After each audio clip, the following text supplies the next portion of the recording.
So I know there's people who want to know how to use SteelSeries Sonar GG app with Dolby Atmos, which is definitely possible. Now, there's only one way to do this that I know of, and I use this application sometimes, not always. I do like it better than the Wavelink personally, but they have their differences, of course. But I do enjoy how simple this one is to set up. I have it muted right now, but whenever I like the way that it looks like the beacon mix, you can just kind of drag any application that's playing audio, just put it anywhere that you want to put it. Okay, so there's two things that you want to do. So if you're on this application, you want to be in streamer mode because that's the only way that it's going to work. So once you turn it to streamer mode, it's going to change to this. You're going to have two outputs, one for your headphones and one for your stream.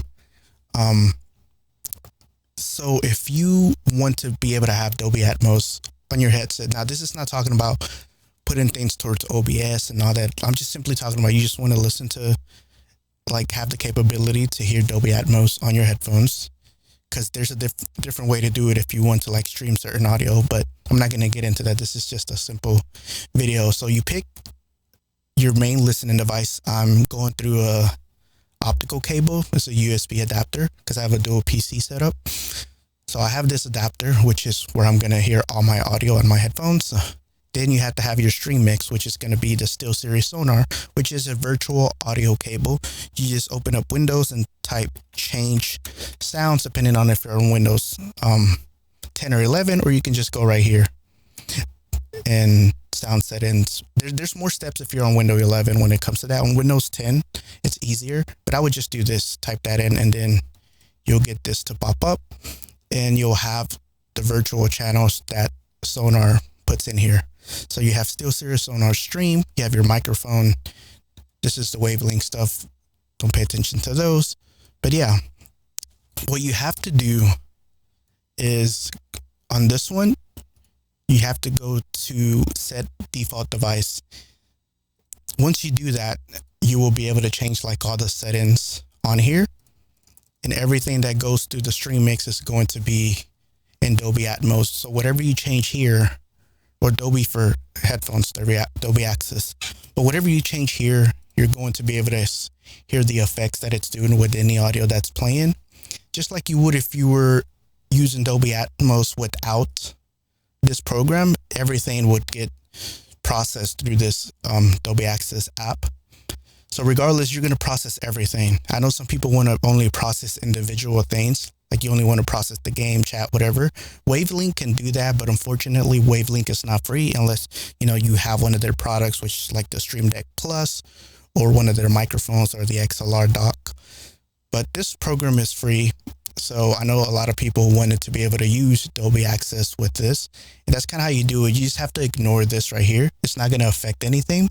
So now whenever you play audio, which this is my own video, I hate listening to my voice, but I'm going to do it for this purpose. Potential could be endless of the possibilities that you can so I can just mute it from here. I have keybind set on my Stream Deck. You can set hotkeys for this. But things for instance, that's how you know it works. You have to disable all of these headphone ones and only enable the stream to listen. And then you have to click listen to what your audience hears. So once you click all of that, you'll be able to hear everything processed through Dolby Access. So you can set up your own EQ, you can change presets, and just to show you that it works, mushroom on his shield is going to impact the way that the game plays, because there's probably other things that you can combine with the shield and make it be used like this, for instance. So that way you can hear the equalizer, boosting and cutting and stuff. You can hear the difference it makes. So also to test that it works on this one, unique design, and I think a lot of people are going to have fun experimenting with what things are being able to be fused together. And then the spatial audio. I don't know if this is going to show. Okay, never mind. I think it's a little bit later within the video, but there's a part where so that's how you know all these effects are working. So each of these you can still be able to use the AI cancellation, which I do like. I like the fact that this app is free, and I think it's pretty good compared to the Wavelink app.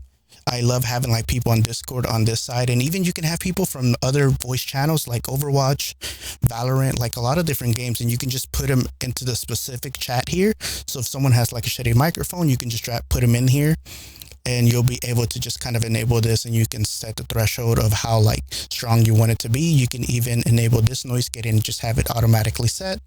But I feel like this works fine for most people. So no one really has a shitty mic, and it cuts out all the background noise from their microphone. So like if you're streaming or you're just listening to people, you'll be able to hear them properly. And you can also do that for your own mic, which I tend to like this noise cancellation better than the, the RTX one. So yeah, but you can also enable like volume boost, smart volume, to where it's kind of like a compressor. Basically, the audio never gets too low and the audio never gets too loud. If you happen to play some of the games that sometimes they're just overly loud for no reason, or you're playing Valorant and the gunshots are too inconsistent and you want a volume to stay at a steady pace, then you probably want to enable this, and you can kind of adjust how strong you want that effect to be. So I just consider this to be sort of a compressor basically, but they call it smart volume.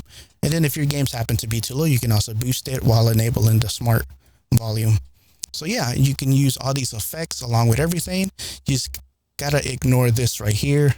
But yeah, and then you're good to go. And it pretty much works with every other app as well, like DTS surround sound, the Razer THX. There's a lot of different ones that they have that are out there. I mainly use Dolby Atmos. I just like the way that it sounds the best. But I think that's about it. If you have any questions, leave them down in the comments below. But yeah, thanks for watching. Hopefully that helps some people. Have a lovely rest of your day or night. And yeah, see you next time.